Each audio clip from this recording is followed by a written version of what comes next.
So mga tol, alam na nga po ng karamihan na naging tabla ang laban ni former 3 Division World Champion General Casimero sa bansang Japan kontra kay Japanese former IBF Super Bantamweight World Champion Yoshinori Ogoni. Ang ine-expect nga po ng mga boxing fans na patutulugin lang ni Casimero itong si Ogoni ay hindi po nangyari dahil sa headbutt itong si Ogoni mga tol, dahilan para ihinto ang laban sa round 4, kaya naging tabla ang laban nila. So may mga nakapansin nga po sa galawan ni Casimero mga tol na nagbago na. Yan po ang sinabi ng isang tao mga tol na pumasok sa live ni Kuyang Joseph.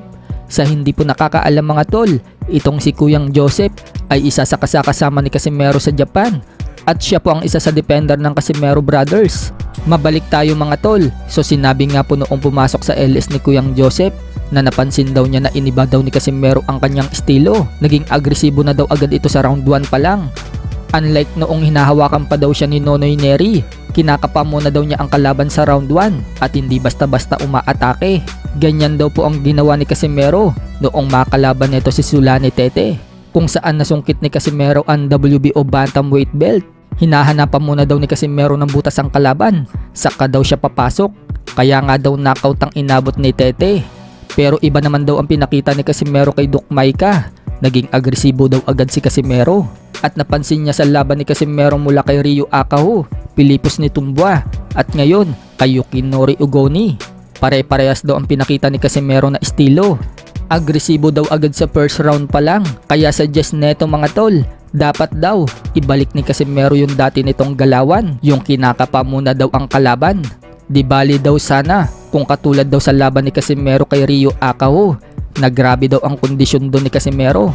Kahit pukpukan daw sa round 1 pa lang. Napakaganda daw ng cardio doon ni Cuadro Alas. Sagot naman ni Kuyang Joseph, kaya daw agresibo si Casimero dahil daw sa bansag netong angas. Kaya nga daw angas dahil maangas sa ibabaw ng ring. At saka isa pang point ko, Kuyang Joseph. Of course, repeat ko, wala akong alam sa boxing. Fan lang ako. Kasi napansin ko kasi, yung si Champ, yung under Coach Nonoy Neri siya, hindi siya yung parang atake ng atake. Parang kalkulado yung mga galaw niya. Tingnan mo yung laban niya kay Tete. Hindi siya pala suntok sa first round. Kinakalkula niya. Yeah. Tapos naman, yung kalaban naman niya sino yung maitim? Si Duke Maika. Doon medyo agresibo siya. Baga binabago-bago yung style niya. Pero napansin ko ngayon, nawala na siya kay Coach Nonoy Neri. Ang style niya parang taran agad sa umpisa. Style niya sa tatlong laban, una kay Ogoni, ni Tumba at saka ni Akaho, parang atake agad siya. Problema yung sa ganung style, kung di mo man-knockout, pagod ka. Sana kung ako lang, suggest ko, sana balik niya yung parang strategy niya dati. Nakapakapa muna sa first round. Hanapan ng butas muna. Yung nga sinasabi nila na angas you expect too much sa first round Para naman sa mga boxing fanatics, nandoon pa din naman daw ang galing at lakas ni Cuadro Alas. Ang kulang lang daw talaga, yung stamina niya. Kaya kailangan daw ni Casimero ngayon ng strength and conditioning coach at nutritionist. Need na daw ni Casimero na mag-invest dyan. Total, limpak-limpak naman daw ang salaping kinita niya sa boxing. Speaking of limpak-limpak na salapi mga tol, na 34 million pesos ang kinita ni Cuadro Alas sa tatlong laban nito mula kay Akaho, ni Tumbo at Ogoni.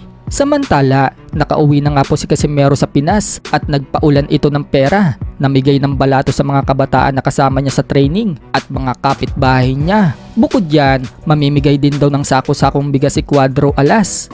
Bibili pa tayo ng bigas na sako-sako para pamimigay natin sa kabilang bahay. So dito pa lang mamimigay tayo dito sa sa Pagaliwan. Sa Mahayag. Sa Mahayag, sa Palitan ni Alas. Ito. So ito pamimigay natin.